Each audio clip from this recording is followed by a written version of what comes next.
Hongera. Una ujauzito wa mwezi 1.5.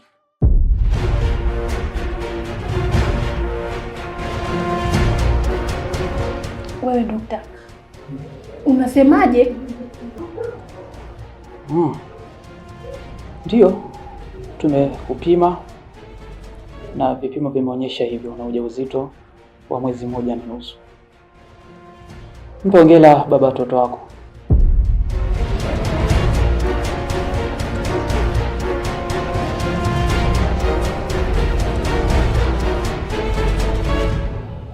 Okay. Nahitaji namba zako ili niweze kuongea na wewe private. Private. Sawa.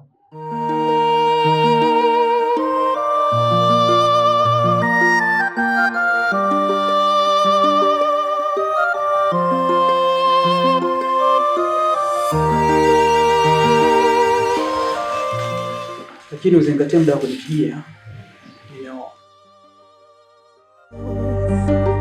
Teso la ndoa,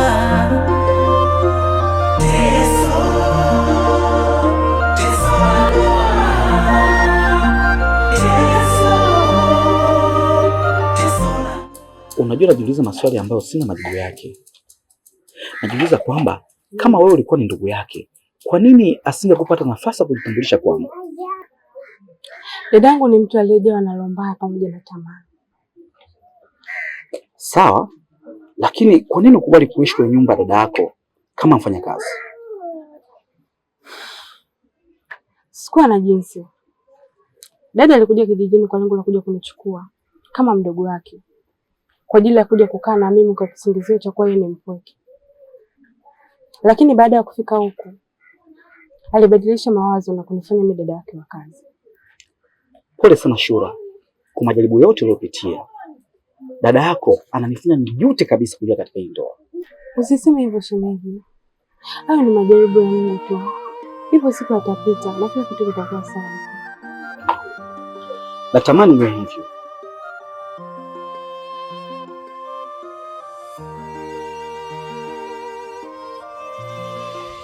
Bajazi, nahitaji kujua na mpango gani kwa sasa. Kwa maana mpaka sasa sijui wapi pa kuanzia. Oh.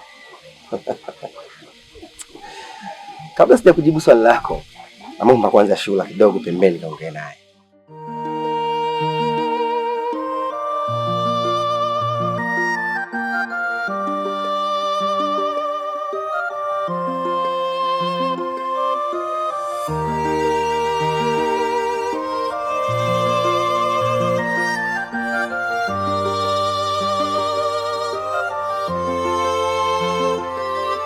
Nadhani unaona jinsi gani shemeji yako anavyohitaji msaada kutoka kwangu.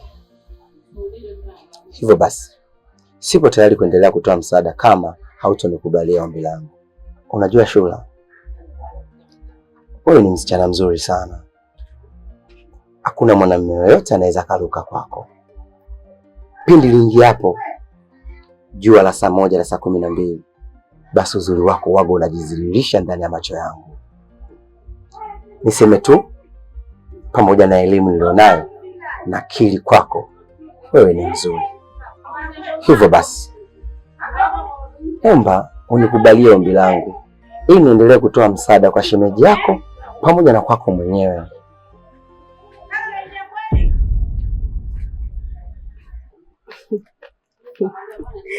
Hivi kumbe wewe sio mwelewa eh? Sasa nisikize kwa umakini mwanasheria. Nimekwambia hivi, sitaki kuwa na mahusiano na wewe na siwezi kuwa na wewe. Sio, umenielewa?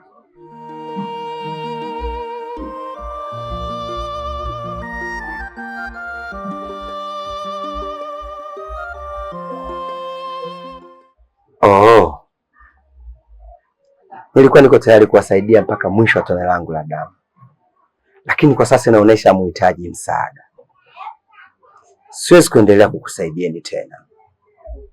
Sasa basi, naomba mwambie na huyo mwenzio si wahitaji kwangu.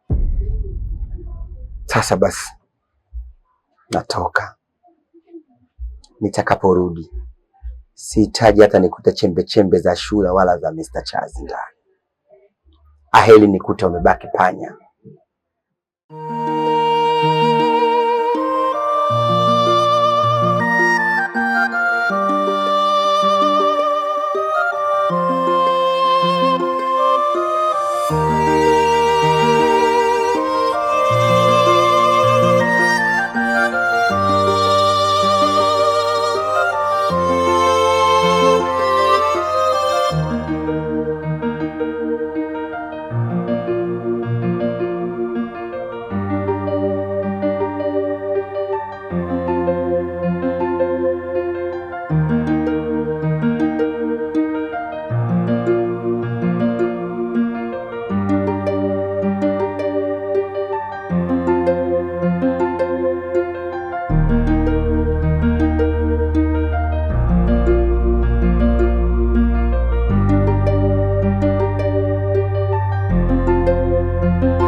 Madam, kwani kuna tatizo gani? Mbona mimi sielewi?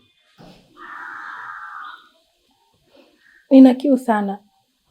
Naomba ndo kaniletee maji ili nipooze koo.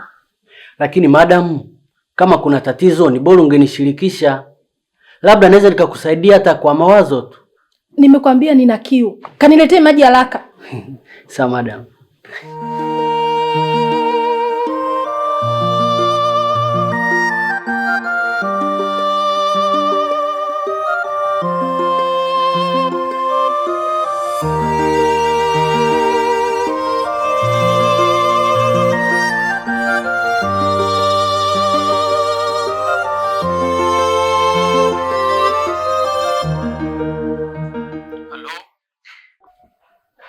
Mimi ni yule dada. Nilikuomba namba zako ili niweze kuongea na wewe private. Okay, nimekukumbuka. Niambie. Hii mimba mimi sina shida nayo. Nilikuwa nataka unifanyie abortion. Niko tayari kukupa pesa yote utakayohitaji ili tu niweze kufanikisha hili jambo. Lakini si unajua kufanya abortion ni hatari kwa maisha yako? Najua. Okay, kama unajua basi haina shida. Japo utakuwa naenda kinyume na maadili ya kidaktari. Okay.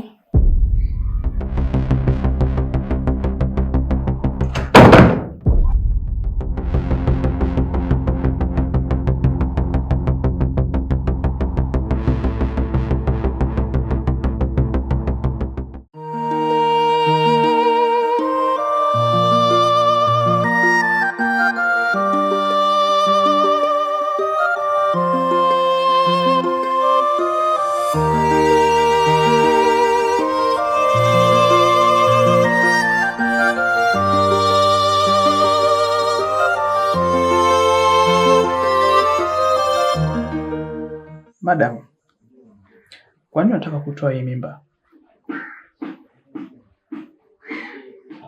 Sababu za mimi kutaka kuitoa hii mimba hazikuhusu. Unachotakiwa ni kutekeleza tu jukumu lako. Niko tayari kukupa kiasi chochote cha pesa.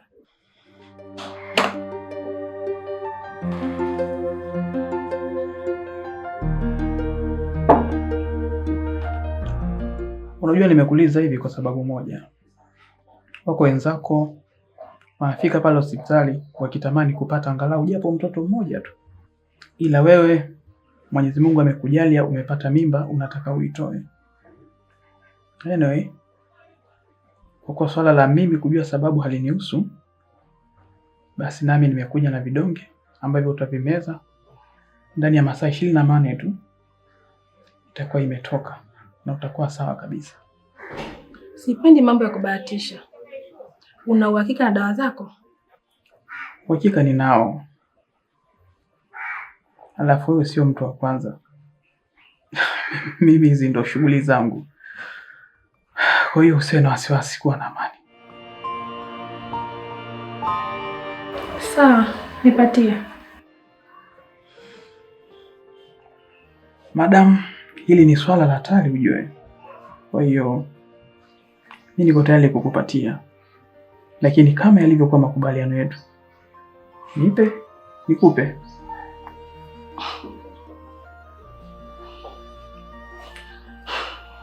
Namba yako ipi ina uwezo wa kupokea pesa? Naweza kukutajia 06 56 017 895. Jina linatoka James.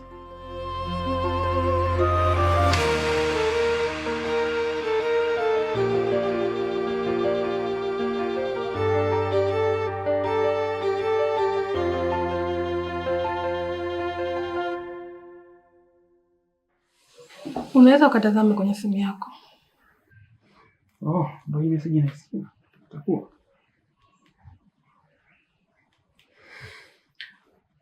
Kweli ni mtu wa maneno yako, nimeiona.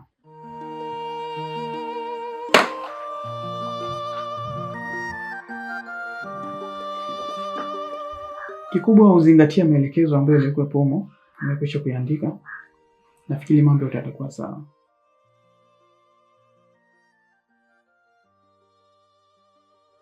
Karibu nyumbani. Asante. Hapa mimi utaniona sana. Kama kutakuwa kuna shida yote, namba yangu nayo, nipigie.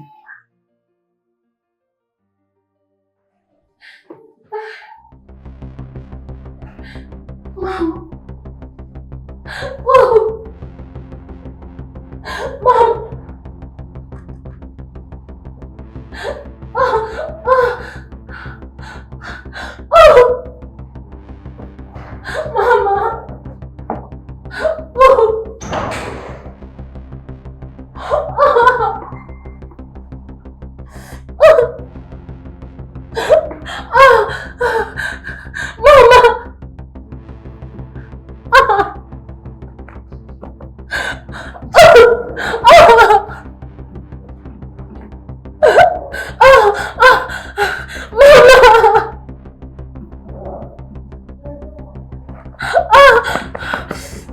Madam.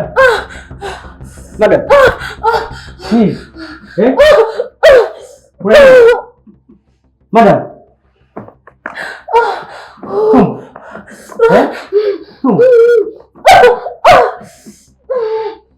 Kalete maji ya kunywa. Kalete maji haraka. Madam. Hebu jengamisha hapa. Kalete maji ya kunywa, sawa? Nitakaa sawa, usijali, sawa? Nitakaa sawa, sawa? Sawa? Usijali, nitakaa sawa. Tumbo. Usijali. Kunywa kidogo maji. Kunywa maji, maji yatakusaidia na nini tumbo. Madam, kunywa maji kidogo. Kunywa.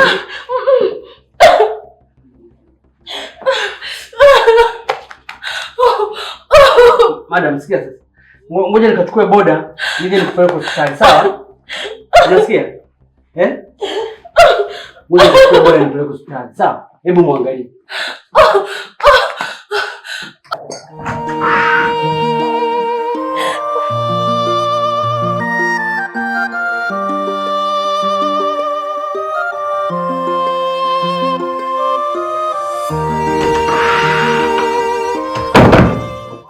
Anaendelea? Madam, tayari shamleta bodaboda yuko nje. Kwa jiandae tuende hospitali. Nipo sawa, mruhusu tu bodaboda aende. Halafu mara nyingine kama nitakuwa tena kwenye hali hii, mpigie dokta na sio kunipeleka hospitali. Madam, una uhakika kweli uko sawa? Yeah, nipo sawa. Asante Yesu. Sasa, poa. Ngoja basi mimi nikamlishe bodaboda arudi, sawa? Afadhali tu umepona, maana usiku lazima utanipa game.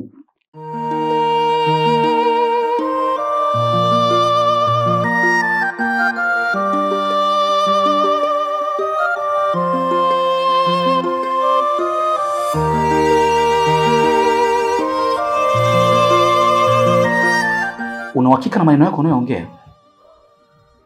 Na uhakika, na ndio maana nimekuambia hivi. Kila nilichokuambia ni cha kweli. Mimi siwezi kukudanganya shemeji. Shura, unanifanya nione na wasiwasi na wewe. Sikuamini tena kwa sababu nataka kunigombanisha na mwanasheria wangu. Sikiliza nikwambie.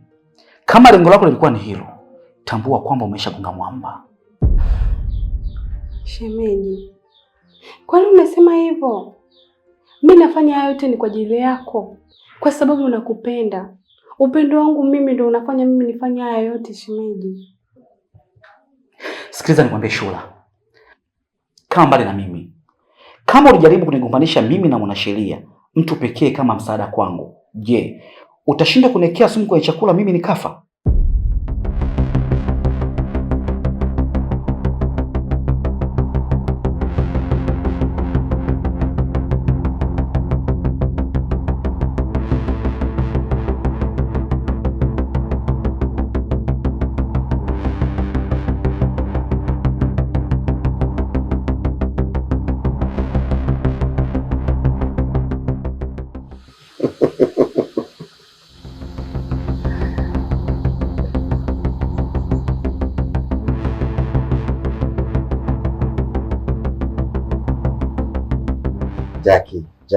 Jackie. Mimi sio mzembe hivyo kama unavyozani.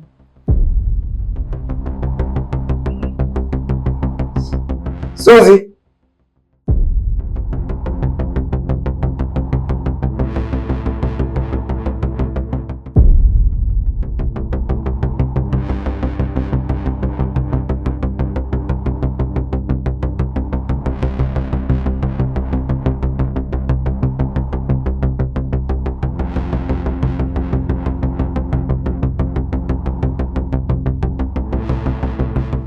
Umemjuaje jina binti yangu wa kazi?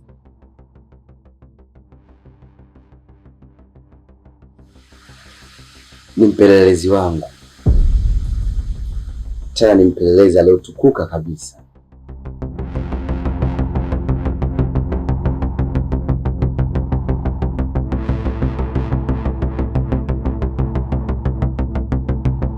Wewe binti, kumbe ni mpelelezi?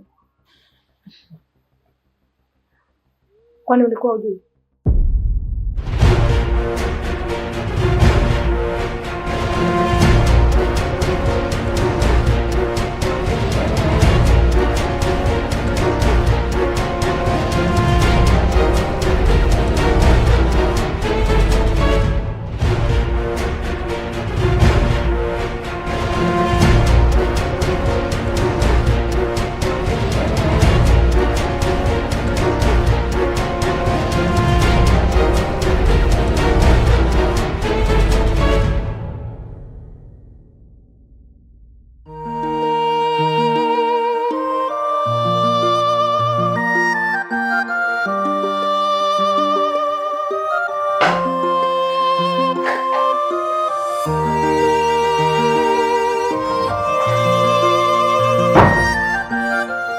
Samaki. Mr. Charles.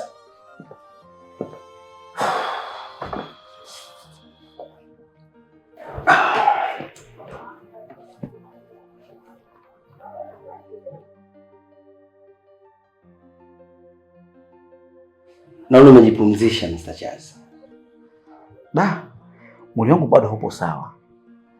Vipi lakini kuhusu kikao chako wewe na Shura? Hampunipa mrejesho? Kumbe hajakupa mrejesho wote? Ndiyo. Na ndio maana nimesubiria wewe uje unipe mrejesho. Sasa nisikilize kwa makini Mr. Charles. Mimi nilikuwa nikifanya kazi na wewe kipindi kile ukiwa tajiri, kwa sababu nilikuwa najipa imani nitapata chochote kitu kutoka kwako. Lakini kwa sasa wewe ni maskini, tena kapuku tu. Siwezi kupata chochote kutoka kwako.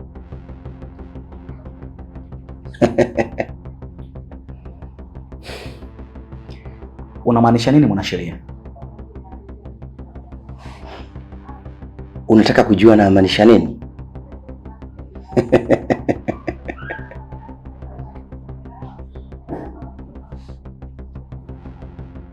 Namaanisha kwa sasa hauna faida yoyote katika maisha yangu.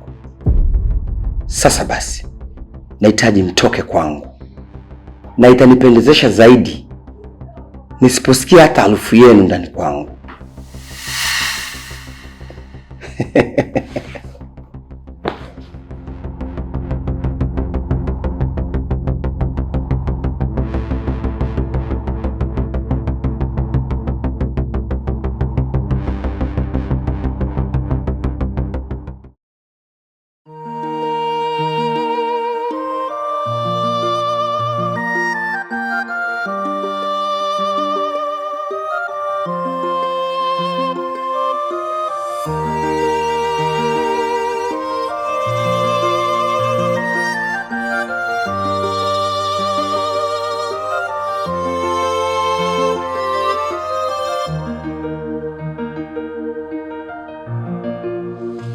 Ndio madam. Kaniitie huyo binti. Sawa.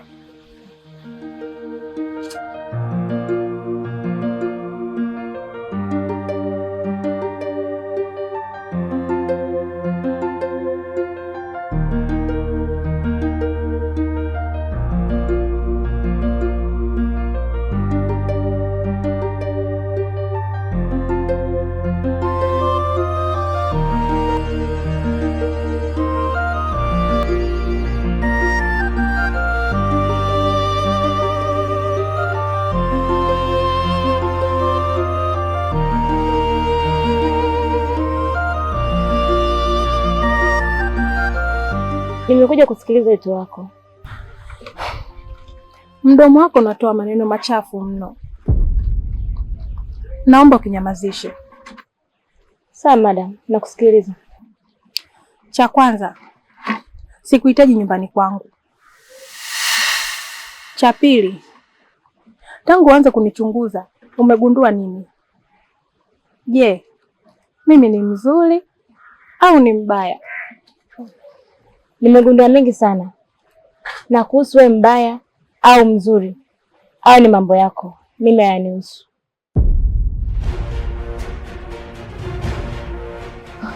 Maneno yako yanazidi kuchafua ngoma za masikio yangu. Nakupa onyo la kwanza na la mwisho. Mambo yote uliyogundua kuhusu mimi ni heri kabaki nayo mwenyewe kuliko kayatoa sehemu nyingine, maana uhai wako utakuwa umeuza kwa bei rahisi. Na vipi nikiufunga mdomo wangu, nitakuwa salama? Bila shaka, maana ukifumbua mdomo wako utakufa.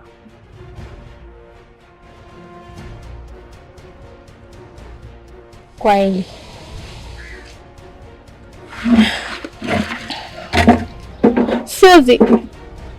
Suzi, naomba nisaidie.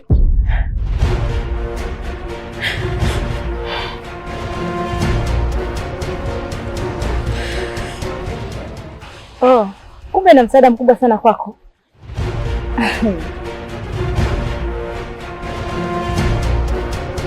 Nafurahisha sana.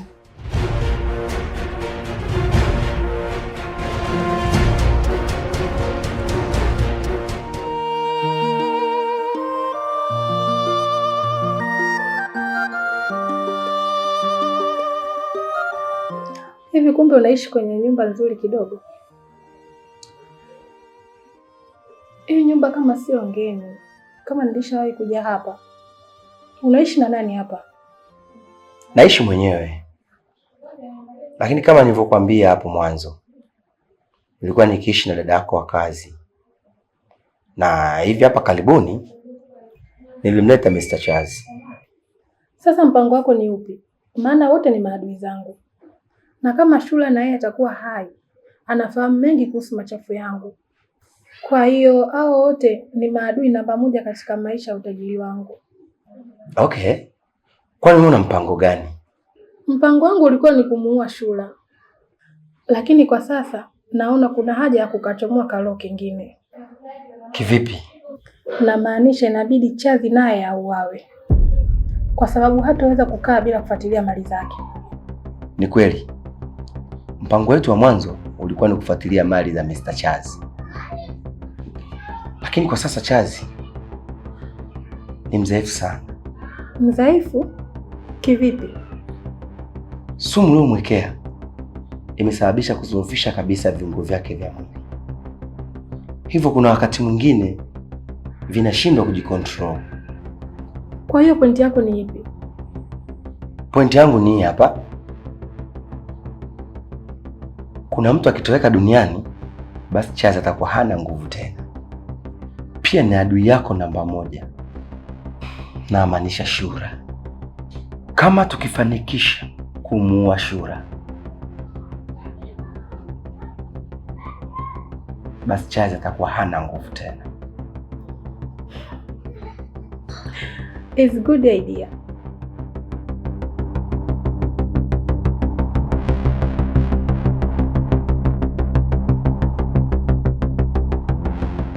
Shura, Sule nikataa, basi wacha nikutangulize kuzini.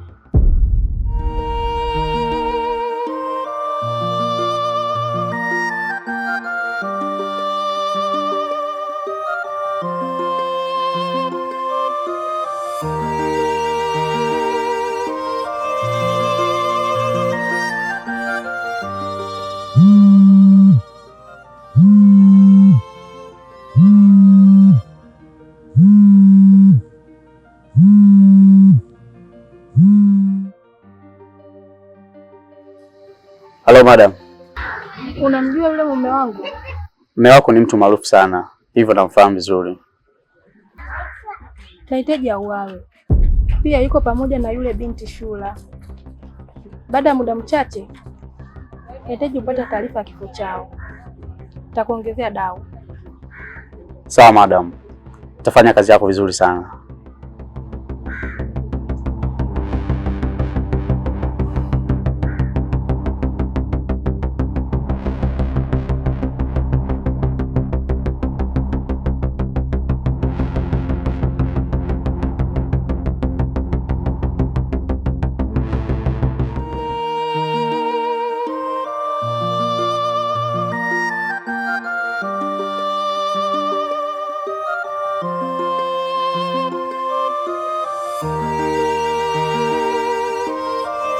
Nawezaje kukuamini Mr. Maki?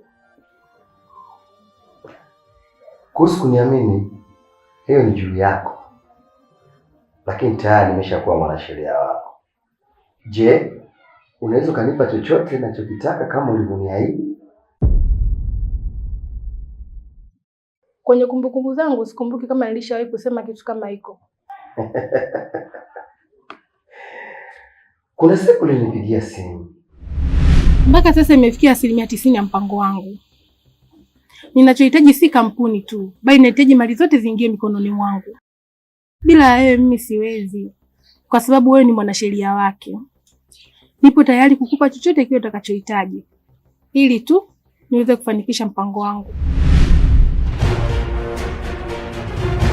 Oh, kwa hiyo ulikuwa unatakaje? Good.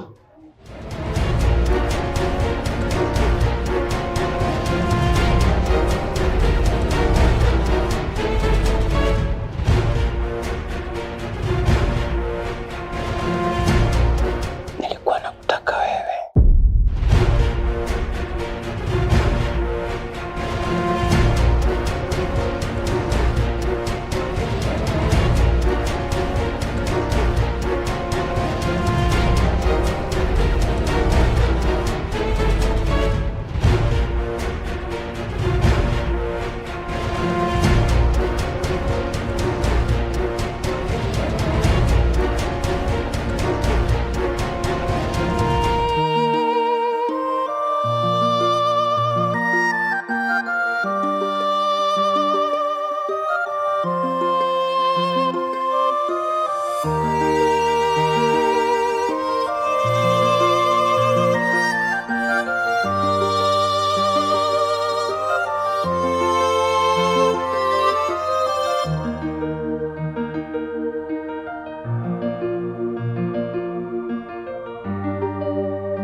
Mbona leo una furaha hivi? Ni kipi kinachokupa furaha? Unatamani kujua? Ndiyo. Vipi kama nikikwambia kifua chako kinaweza kuhimili maneno yangu? Bila shaka.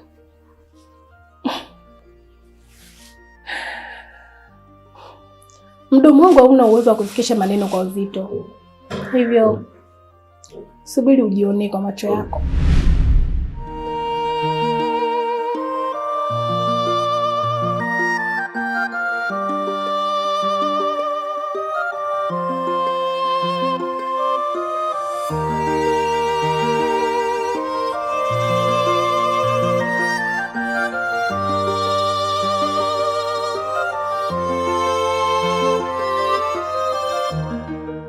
Chawa.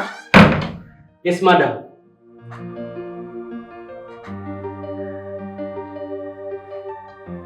Hakuna mtu yote aliyekuja kuniulizia? Hapana. Okay. Usije kumruhusu mtu yoyote kuingia humu ndani nikiwa sipo. Sawa, madam. Sawa.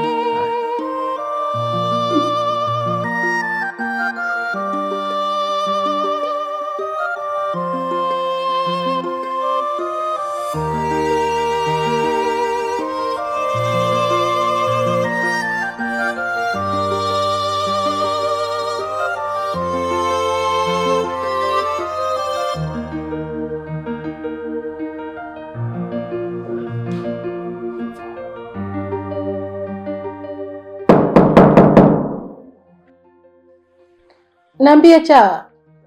Bosi, kuna mgeni wako. Okay, nakuja. Haya.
Karibu. Pia niko hapa kwa ajili ya kusikiliza. Unaweza kuniambia kilichokuleta kabla mimi kufanya maamuzi? Asante sana. Naomba utupishe kidogo, tuna mazungumzo.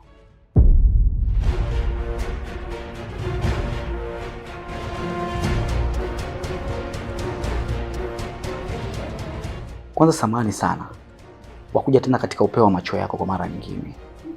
Mke wangu, naomba yote yaliyopita tuyaache, tugange yajayo. Isitoshe, wewe ni mwanamke bora sana kwangu.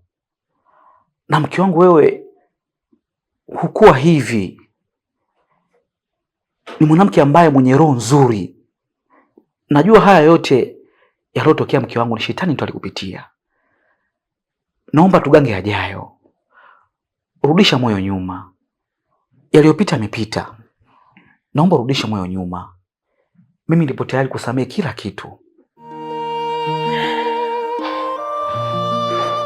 Ungeenda kwenye pointi, ingekuwa vizuri zaidi kuliko kujizungusha. Nicho tu mke wangu. Labda kingine ni kudhihirisha tu upendo wangu wa dhati kwako. Nakupenda sana mke wangu. Iko ndo kilichokuleta au kuna kingine? Sina lingine zaidi ya hili. Nakupenda sana.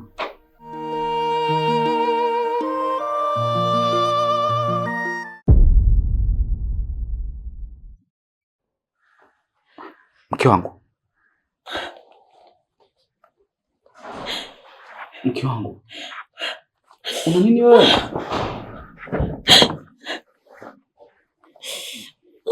Mke wangu. Mke wangu. Mke wangu. Una nini? Madam Boss. Madam Boss. Shida nini mke wangu? Kwani?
Pole mke wangu.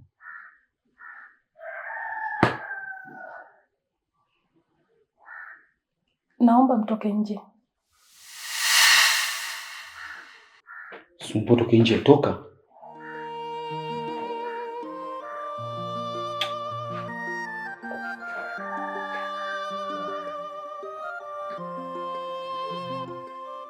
Sio yeye tu, mpaka wewe utoke. Mke wangu. Yaani una maana hata mimi mumeo pia nitoke nje, si ndio hivyo? Usije ukaniita tena hilo jina. Alafu, kwani wewe ni nani mpaka usitoke? Toka nje.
Naona unapata shida ya kucheka kimya kimya.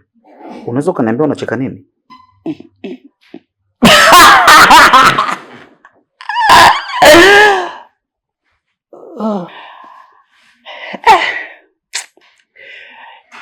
Ex-boss wangu, sio kama mimi nacheka.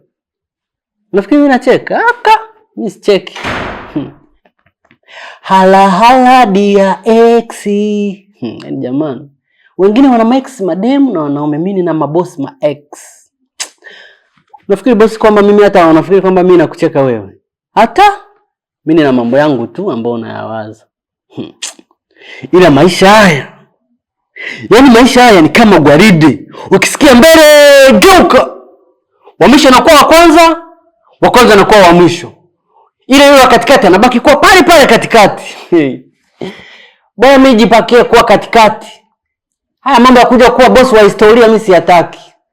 Marcasco Yanga bingwa wa kihistoria. Kuna hadi mabosi wa kihistoria. Hii dunia bwana, yani watu wamekuwa sasa hivi vibenteni. Wamekuwa vibenteni. Wanalelewa. Baada ya kuwa vitu vya familia sasa hivi wamekuwa mikia ya familia. Wamekuwa vibenteni. Wanalelewa. Wamekuwa vibenteni. Wanalelewa.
Madam vipi amekufa au?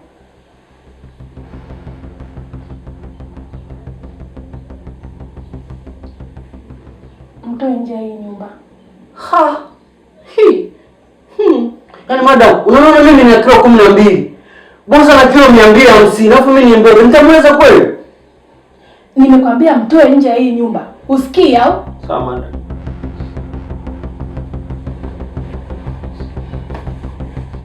Teso la ndoa. Teso la ndoa. Teso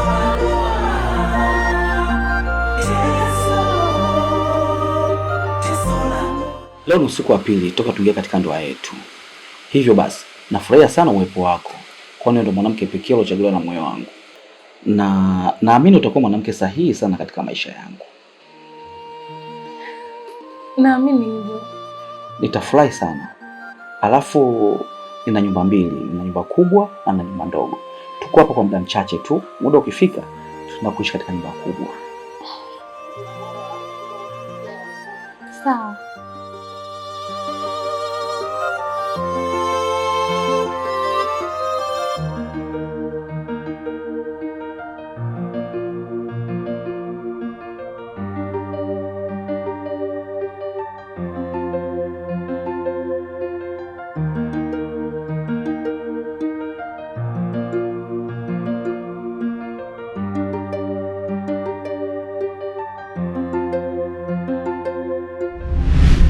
Wengine wanafurahia ndoa zao, mimi ni mateso tu kila uchwao. Teso, teso la ndoa.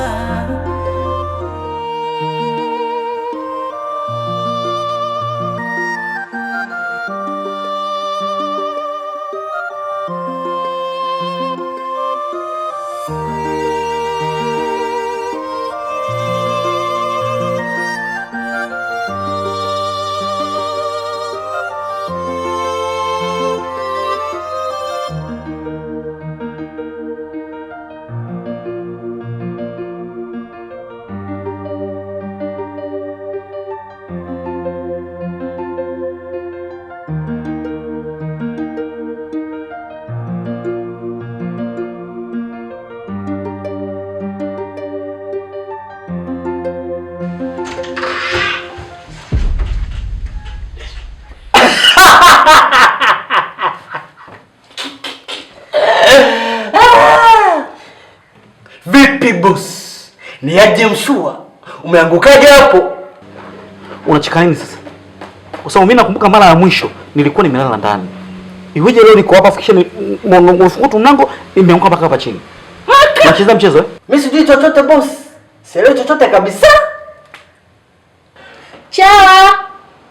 Naam.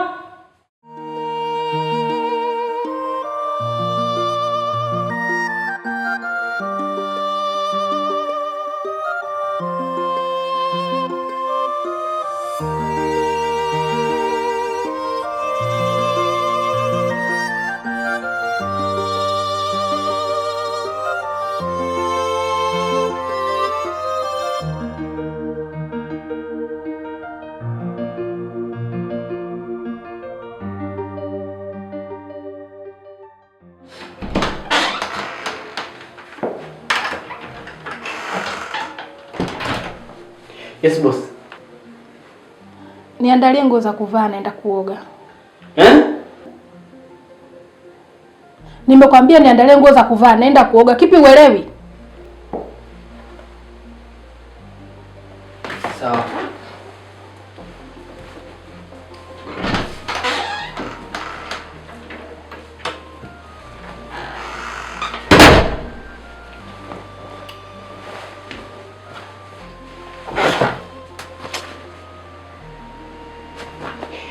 Nimekwambia niandalie nguo za kuvaa, kipi uelewi? Ukanichukulia mimi kibenteni.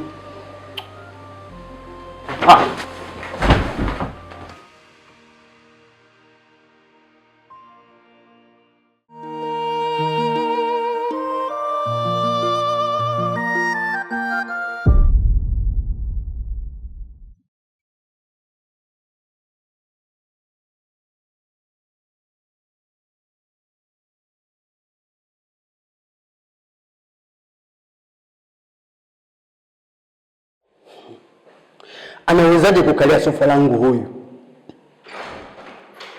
Sasa acha niende nikamwonyeshe kwamba mimi ndio baba mwenye nyumba mpya. Yaani mimi ndio mwenye kiti. Sio anakalia kiti ambacho sio chake.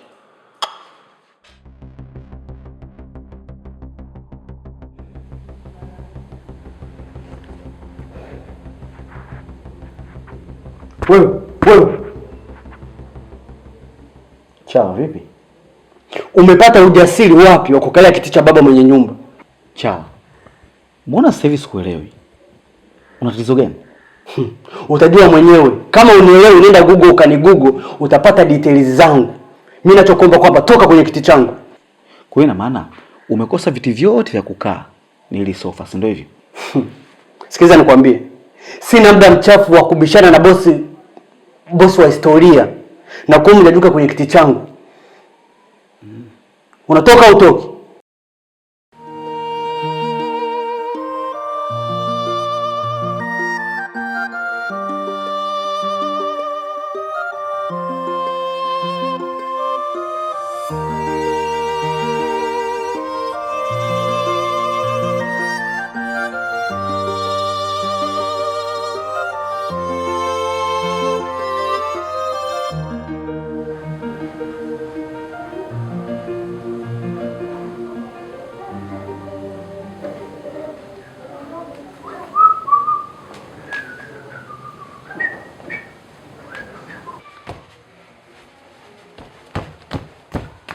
Cheza kibodaboda, cheza kibodaboda, cheza kibodaboda, cheza kibodaboda. Cheza kibosibosi, cheza kitumbotumbo, cheza kitumbotumbo, cheza kitumbotumbo, cheza kitumbotumbo, cheza kitumbotumbo, cheza kitumbotumbo. Cheza kitumbotumbo. Cheza kama bosi alofilisika. Cheza kama bosi alofilisika anataka kufa. Cheza kama bosi alofilisika anataka kufa. Bosi ana stress. Bosi ana stress. Bosi ana stress. Cheza kimaskini. Cheza kimaskini. Cheza kitajiri wa historia. Cheza kitajiri wa historia. Wewe Chawa.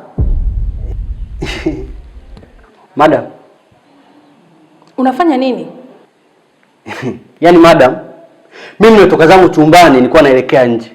Kufika hapa namkuta bosi ana stress, ana mawazo mengi sana. Sasa mimi nikaona kwamba Huyu kwa sababu ya stress anaweza akajiua, akafia humu ndani. Alafu tukapewa kesi ya murder case. Unaona wote tukaenda kuozea jela. Kwa mimi nikaona kwamba bwana nimburudishe na ajione kama vile yuko duniani. Mke wangu.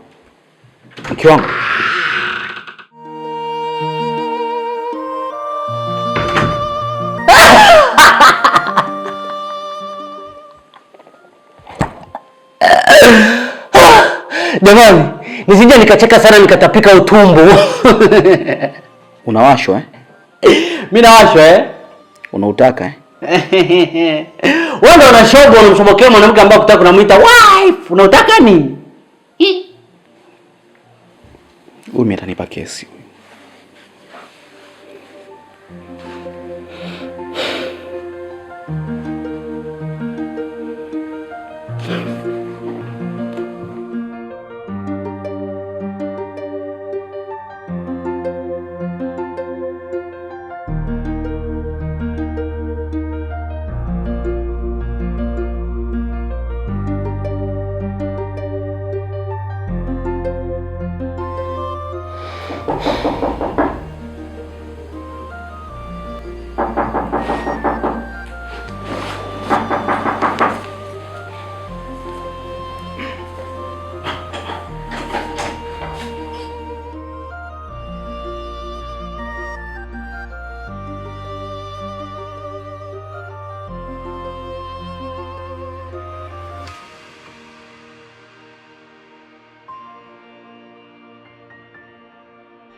Karibu.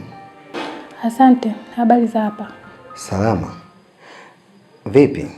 Mbona leo ghafla? Na nimeshazoea kitaka kuja hapa lazima nipigie simu.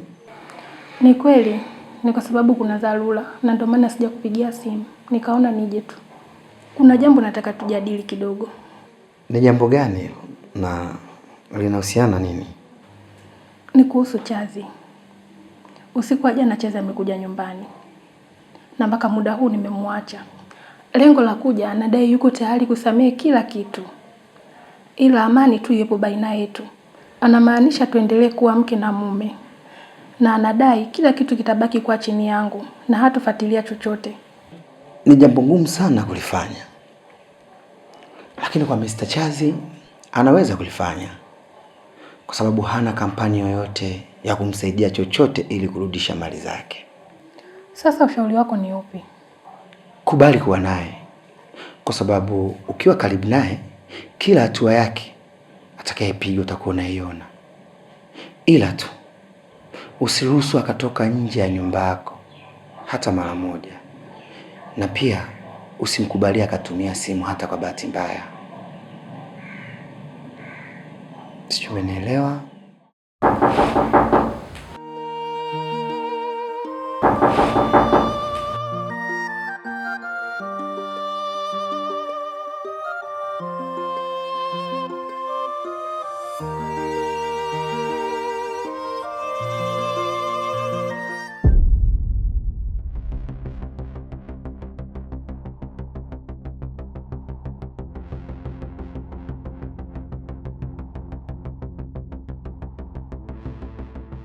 Mwanasheria vipi? Kuna shida? Hakuna shida yoyote. Na umefuata nini hapa? Nimekuja kwa ajili ya kuonana na bosi. Alafu pia nataka kujua kuna mpango gani kwa sasa. Unataka kujua kuhusu mpango? Mpango uliopo ni kunyoosha mikono juu. Kwa sababu kama bosi wako ameshajileta kwenye mikono yangu, yaani yupo nyumbani kwangu, chini ya utawala wangu, wewe utafanya nini?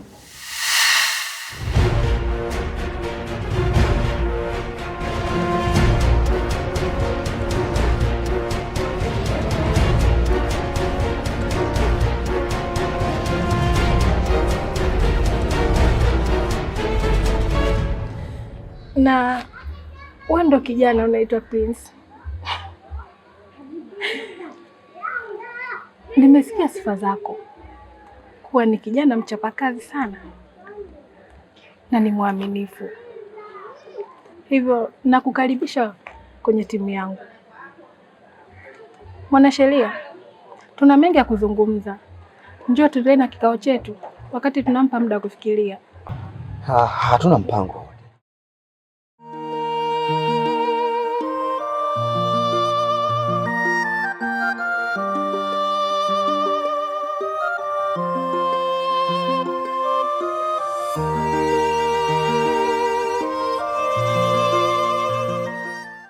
Ni kweli mwanasheria amesaliti.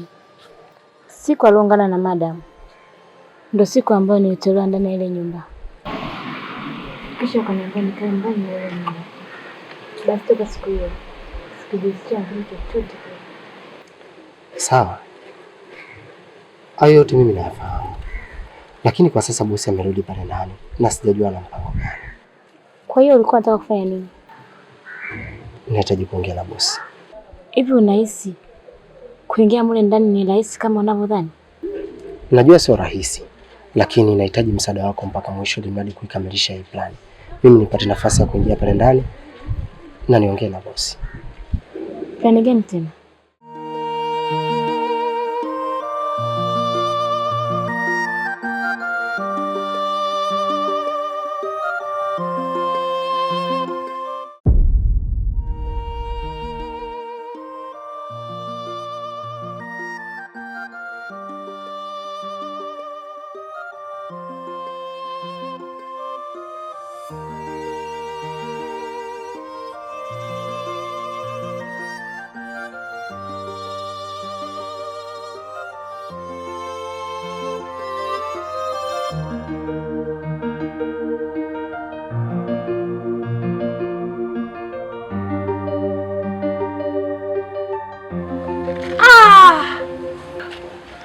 My baby, my honey, my cupcake. Jamani baby, bora hata umerudi.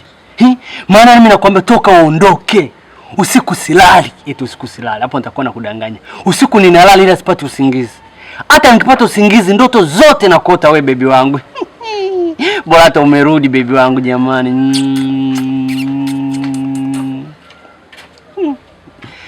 Naona umekuja na rafiki yako shemeji kama shemeji. Mimi napenda wanawake ambao wanajiheshimu kama wanavyovaa vizuri. Na bibi nao unavaa kama huyu basi. Shemeji karibu. Asante. Ila shemeji inaonekana ni mtu wa mazoezi. Kwa nini? Maana mikono yako yani imekomaa. Hamna kawaida. Yani nyinyi ndio mnaitwa wanawake wa shoka. Okay, karibuni ndani. Baby, tuingie ndani. Baby, naona hadi kishudu kimekuja baby wangu. Unatembea na mlima Kilimanjaro nyuma. Karibu shemu.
Boss, demulile pale toto la Kipemba, toto la Kizanzibar. Naona nilivyojifunika linajiheshimu. Luka nalo sasa hilo. Mimi naenda zangu chumbani kuenjoy na mchumba.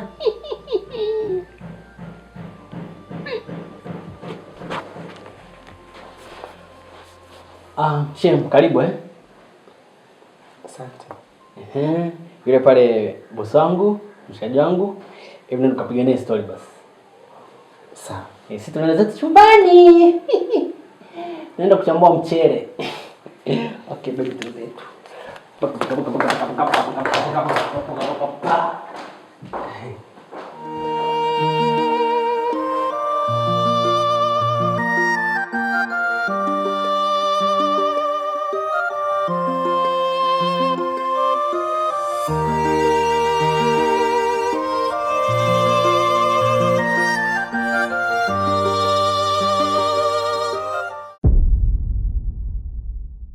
Prince.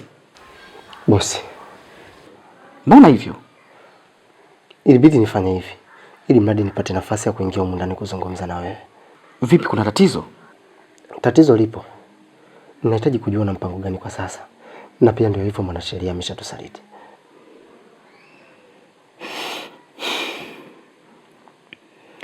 Mpaka sasa nimeamua tu kukaa kimya kwa sababu nataka kurudiana na mke wangu. Mimi mke wangu bado nampenda sana Prince. Hivyo ningeomba kila kitu tungeachana nacho. Niangalie maisha yangu mengine ya baadaye. Kingine ningependa tu Prince uondoke. Ukafanya maisha yako mengine na wala usiwaze kuhusu mimi. Wala usijutie kuhusu mimi tena. Wala usije ukawaza kwamba ulikuwa na bosi kama mimi tena, hapana. Unaenda kufanya maisha yako, mambo mengine yaendelee. Mimi nimeamua kurudi zangu kwangu, kuona mke wangu, kumrudia mke wangu. Kwani mimi mke wangu bado nampenda sana. Bosi, unachokiongea unakisikia kweli? Prince, ninachokiongea nakijua. Na nimekuelewa kabisa kabisa kijana wangu. Ila ninachokuomba, nenda kafanya maisha yako. Mimi niache. Mimi mke wangu bado nampenda sana Prince.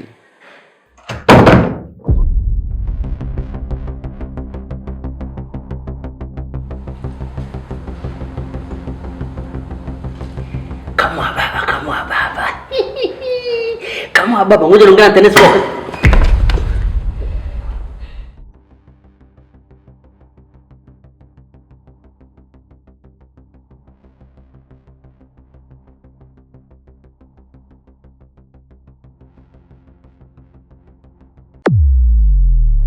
Teso la ndoa. Teso la ndoa. Teso la ndoa. Teso la ndoa. Teso la ndoa.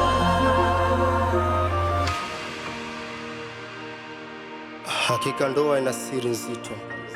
Usinione nacheka na furahi, ndani yangu napitia mateso mazito. Ndoa ni kitu kizuri kilichoumbwa na Mungu, na ili istawi mbolea yake ni amani na upendo. Vikikosekana hivyo, basi utakutana na teso la ndoa.